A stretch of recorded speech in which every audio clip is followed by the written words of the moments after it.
Here is a bet nobody in the year 1300 would have taken. That this guy, a small-time warlord with a few hundred horsemen, camped on the dusty edge of a dying empire, would start something that lasts 600 years. But that's exactly what happened. His name was Osman, and the empire takes its name from him, the Ottomans.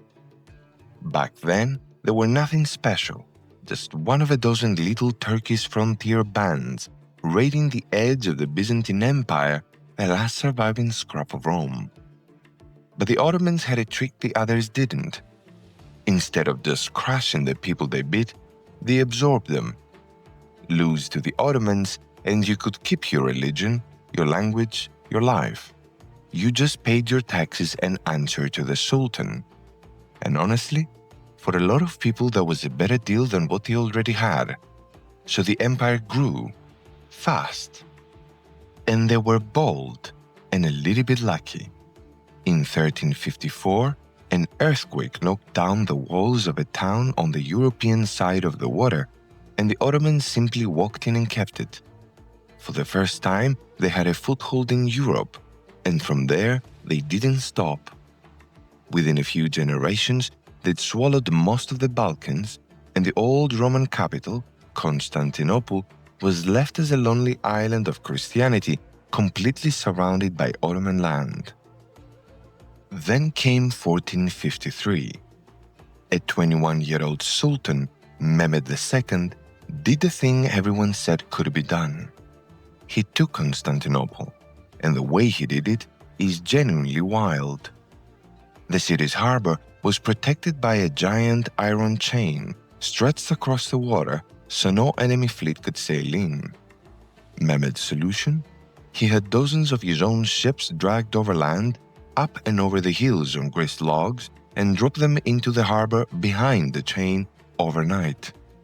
And the legendary walls, the ones that had held for 1,000 years, they were finally smashed by a cannon so enormous it took over 60 oxen to haul it, built of all things by a Christian engineer who'd offered it to the Byzantines first, but they couldn't afford to pay him.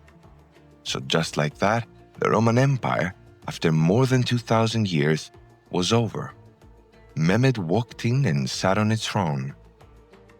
Now here is the part most people never hear. As the empire got huge, it ran into the question every empire faces. Who do you actually trust to run it?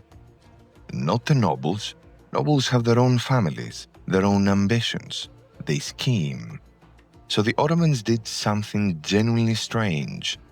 They built their entire government out of slaves. Every few years, officials would ride through the Christian villages of the Balkans and take boys.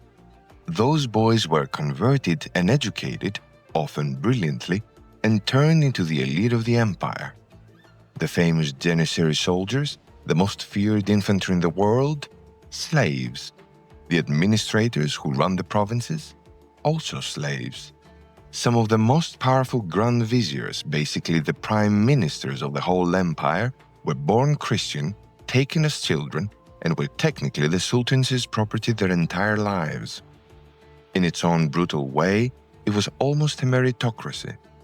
A peasant's son really could rise to become the second most powerful man on earth. He just had to be taken first.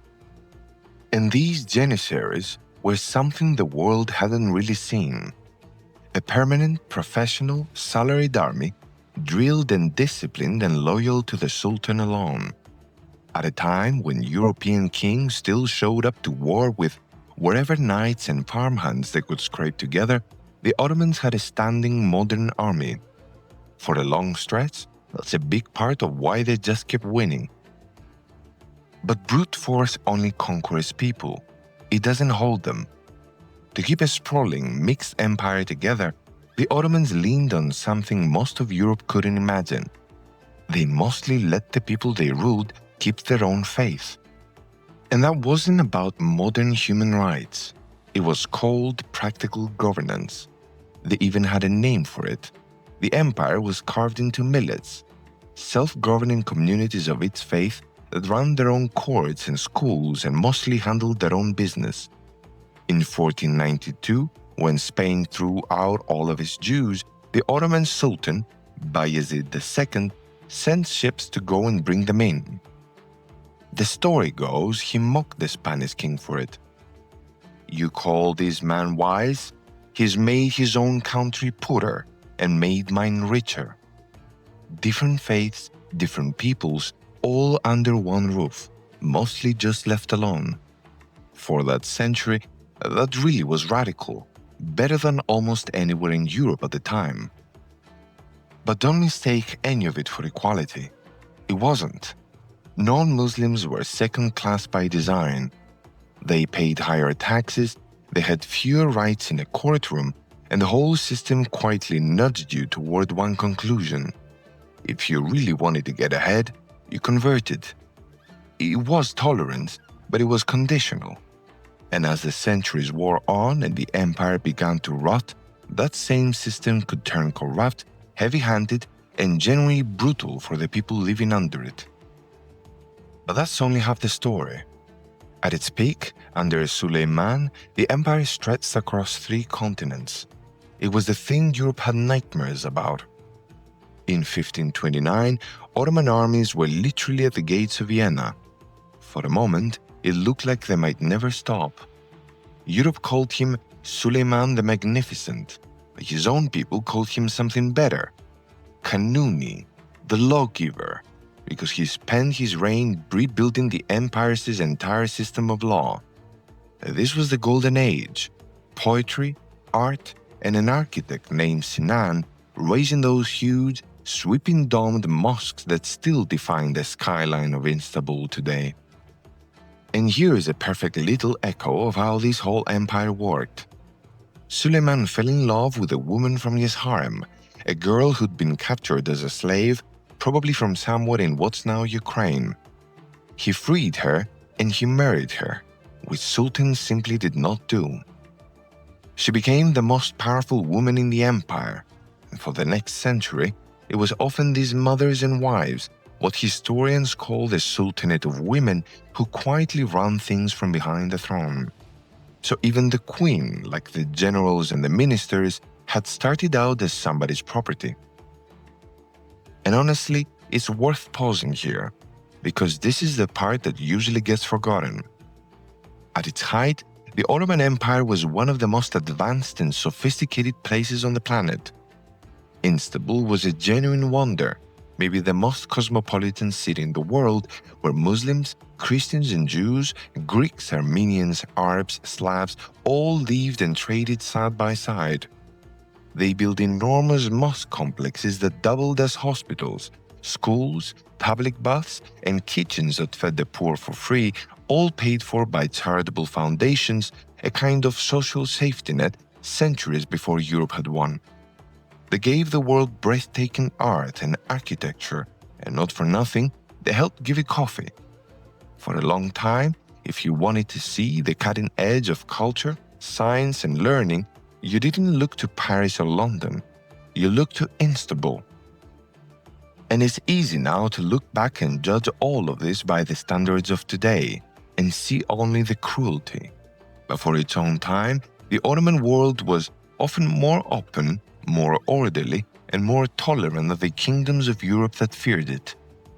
Like every great power in history, it was capable of both at once, the brutal and the brilliant. And the brutal could be staggering, nowhere more than inside the royal family itself. The same machine that gave the empire its stability had a vicious core at the very top. When a sultan died, his sons would fight over the throne, and a civil war could rip the whole thing apart. So they made it law: whoever wins, kills the rest. A new sultan would have his own brother strangled with a silk cord. Silk, because royal blood wasn't allowed to be spilled. One sultan, Mehmed III, took power and had 19 of his brothers killed in a single day. Some of them were children. That was the price of a peaceful handover. Eventually, even the Ottomans decided that was too much, so they swapped it for something quieter and almost crueler: the cage. instead of killing the sparrow princes, they'd lock them away inside the palace, sometimes for their whole lives. It solved the murder problem, but it meant that when a sultan finally died, the man they pulled out to rule the largest empire on earth had sometimes spent 20 years in a gilded prison with no idea how to run anything at all. But it didn't last. And then came the long, slow part nobody makes movies about. The world changed, and the empire was slow to change with it. When Europe found the sea routes to the Americas and around Africa, the old trade roads the Ottomans sat on and taxed suddenly mattered a lot less. Europe industrialized. The Ottomans for a long time didn't. They even resisted the printing press for generations. And the once unstoppable Janissaries had curdled, from an elite fighting force into a pampered hereditary club that blocked every attempt at reform and overthrew any sultan who pushed too hard. In 1826, a sultan finally had enough and wiped them out in a single bloody purge. But by then, the empire was generations behind. People were calling it the sick man of Europe, an old giant everyone was just waiting around to inherit. It finally ended after the First World War, broken apart and abolished. 600 years gone. And that was barely 100 years ago. Close enough that your great-grandparents shared the world with the last sultan. And here's the thing to sit with. We tend to picture empires as one people, one bloodline, conquering everybody else. The Ottomans were almost the opposite. Their soldiers were born Christian, their ministers were born slaves, even their queens had once been slaves. Their subjects prayed in a dozen different ways. One of the longest-standing empires in history wasn't built on keeping people out. It was built on pulling them in. And that, more than any cannon, is what kept it standing for 600 years.